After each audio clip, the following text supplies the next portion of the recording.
Zego. Hello viewers, in today's video you are going to learn how to link Zego with Uber Eats. So let's get started. First open the Zego delivery application on your phone and tap the option at the bottom of the screen. Here select work providers and tap add work providers.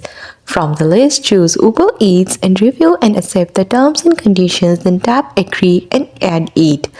Moving to the step number 7, here tap the button that says account not linked.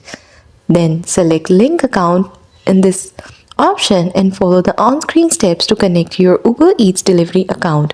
Make sure you are linking a delivery account, not a private hiring account. Then once the account is connected, Zego will provide you with a letter of enrollment. If you do not complete a shift with a link provider for 30 days, that provider will be removed from your Zego account. You will need to relink the provider and download the new letter of enrollment to start working again. And that's all. Thanks for watching. Don't forget to like and subscribe.